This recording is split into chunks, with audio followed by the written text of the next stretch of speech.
Hello friends, आप सभी का स्वागत है हमारे इस ऑनलाइन वेब ट्यूटर चैनल पे। मैं हूं संजय। तो फ्रेंड्स, अगर आपने पिछले वीडियो को देखा होगा तो आई होप आपको एक क्लियर आइडिया हो गया होगा कि हमें कस्टम प्लगइन की नीड क्यों है, हम उसे क्यों क्रिएट करते हैं। सो ये वीडियो काफ़ी अमेजिंग होने वाला है क्योंकि इस वीडियो के अंदर हम एक बेसिक प्लगइन को सेट करने वाले हैं। हम वर्डप्रेस को ये बताने वाले हैं कि हमारे पास एक प्लगइन है, आप उसे भी रीड करो। मेरी एक रिक्वेस्ट है, आप चैनल पे नए हो, सब्सक्राइब नहीं किया है, फटाफट चैनल को सब्सक्राइब कर दीजिए ताकि हम ऐसे अमेजिंग क्वालिटी कंटेंट्स इस चैनल पे अपलोड करते रहें। सो अभी तक गाइस जो हमने बेसिक पीएचपी में पढ़ा है वो ये कि हमारे पास दो टाइप्स के कमेंट होते हैं, that is single line comment and multi line comments. उन कमेंट्स को अगर हम पीएचपी के अंदर इंक्लूड कर दें तो हमारा जो पीएचपी कंपाइलर होता है कमेंट्स के अंदर लिखे गए कोड को वो डिटेक्ट नहीं करता है। बट वर्डप्रेस में हम काफ़ी इंटरेस्टिंग चीज़ों को इसी वीडियो में देखने वाले हैं और उसके बाद आप ये समझ जाओगे कि कमेंट्स लाइन भी एग्जीक्यूटेबल होते हैं, हम उन्हें भी रीड कर सकते हैं। तो चलिए स्टार्ट करते हैं। तो यहाँ पर हम इस वर्डप्रेस सेटअप में जो कि हमने पिछले वीडियो में इंस्टॉल किया था, हम इसी वर्डप्रेस सेटअप में एक कस्टम प्लगइन को सेट करने वाले हैं। मैं जाऊँगा एडिटर में, ये वही कोड सेटअप है जो हमने पिछले वीडियोस में इंस्टॉल किया था। सो मैं जाऊँगा WP कंटेंट फोल्डर के अंदर, प्लगइन्स फोल्डर के अंदर, और यहाँ पर हम देख सकते हैं हमारे पास काफ़ी सारे प्लगइन्स हैं जो हमने पिछले वीडियोस में डेमोन्स्ट्रेशन के लिए इंस्टॉल किया था, like contact form 7, countdown block and timeline express. So इसी प्लगइन्स फोल्डर के अंदर हम एक न्यू फोल्डर क्रिएट करेंगे विथ नेम कॉल custom-plugin। अब इस फोल्डर के अंदर हम एक फाइल क्रिएट करने वाले हैं, वो फाइल होगी हमारी एंट्री फाइल। इसका मतलब जब वर्डप्रेस इस प्लगइन को रीड करेगा तो वो जो फाइल हम क्रिएट करने वाले हैं सबसे पहले वो फाइल एग्जीक्यूट होगी। तो हम इस फोल्डर के अंदर एक फाइल क्रिएट करने वाले हैं विथ नेम custom-plugin.php। इस फाइल के अंदर हम PHP टैग यूज़ करने वाले हैं और इस PHP टैग के अंदर हम कुछ लाइंस ऑफ कमेंट लिखने वाले हैं। उस कमेंट के अंदर हम प्लगइन्स के इंट्रोडक्शन को पुट करने वाले हैं ताकि वर्डप्रेस उन कमेंट लाइंस को रीड करे और हमारे प्लगइन को जो हम क्रिएट करने वाले हैं उसको इंट्रोड्यूस करे हमारे इस वर्डप्रेस सेटअप में। तो हम यहाँ पर यूज़ करने वाले हैं मल्टीलाइन कमेंट्स। ये हुआ हमारा मल्टीलाइन कमेंट्स।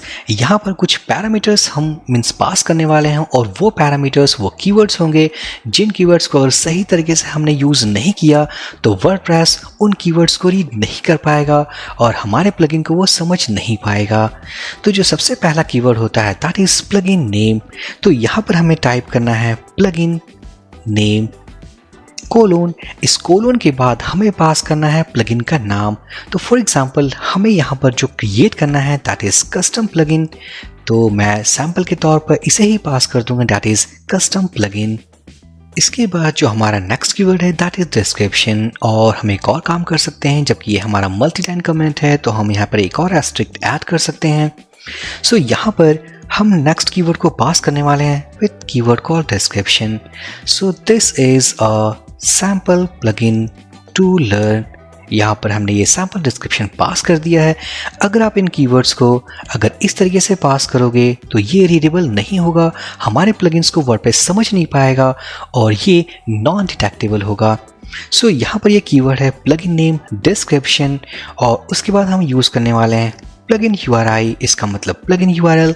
फॉर एग्जांपल अगर हमने कोई कस्टम प्लगइन बनाया है, इसकी डॉक्यूमेंटेशन हमने कहीं अपलोड करके रखा है, किसी फॉर एग्जांपल हमारी कोई कस्टम वेबसाइट है वहाँ पर हमने अपलोड किया है, या हमारी कोई गिटहब रिपोजिटरी है वहाँ पर कोई थर्ड पार्टी लिंक है, तो उन सभी URLs को मीन्स हम किसी एक URL को यूज़ कर सकते हैं इस प्लगइन URI कीवर्ड के अंदर, ताकि जब हमारा प्लगइन वर्डप्रेस रीड करे तो उसे ये समझ आए कि इस प्लगइन के डॉक्यूमेंटेशन इस URL पे पड़ी है। तो मैं पास करने वाला हूँ फॉर एग्जांपल एक सैम्पल URL example.com custom-plugin। तो ये हमारा थर्ड कीवर्ड है। नेक्स्ट हम बात करेंगे कि इस प्लगइन को आखिरकार किस ऑथर ने क्रिएट किया है। तो हमारा जो नेक्स्ट कीवर्ड है दैट इज ऑथर। उसके बाद जो नेक्स्ट कीवर्ड है दैट इज ऑथर URI।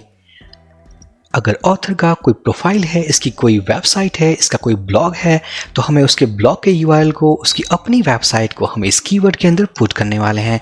तो फॉर एग्जांपल https example.com। उसके बाद जो नेक्स्ट कीवर्ड है एंड दैट इज वर्जन।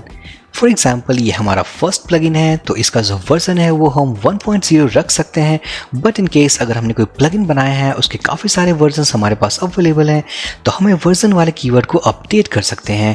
सो ये वर्जन होगा हमारा 1.0 क्योंकि ये इनिशियल रिलीज है। नेक्स्ट कीवर्ड है हमारे पास रिक्वायर्स। इसका मतलब कि ये जो प्लगइन हमने क्रिएट किया है ये वर्डप्रेस के कौन से वर्जन मीन्स एटलीस्ट कौन सा वर्जन हमें चाहिए जिसके ऊपर ये प्लगइन हमारा काम कर सकता है।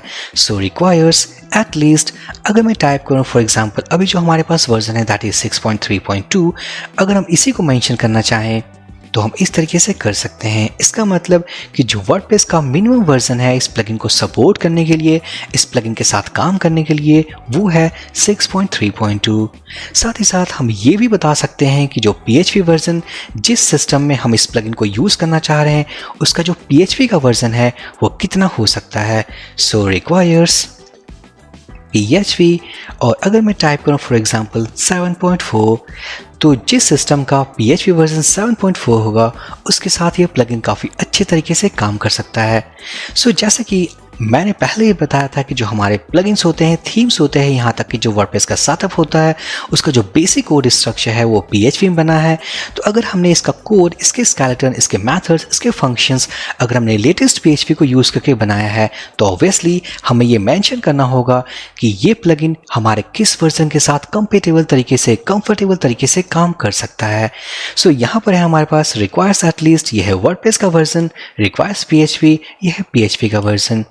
इसके बाद हमारे पास दो पैरामीटर्स, दो कीवर्ड्स ऑल हैं जैसे कि लाइसेंस और लाइसेंस URI। सो यहाँ तक इन सारे कमेंट्स को ऐड करने के बाद अगर मैं जाऊँ अपने वर्डप्रेस डैशबोर्ड में, क्लिक करूँ प्लगइन्स वाले मेन्यू के ऊपर, तो हम देख पाएंगे इस लिस्ट में हमारे पास एक रो अवेलेबल है दैट इज कस्टम प्लगइन जो हमने अभी अभी क्रिएट किया है। अगर मैं बात करूँ इनके कुछ डिस्क्रिप्शन का तो ये है हमारा plugin name that is custom plugin जो कि हमने यहाँ मेंशन किया है।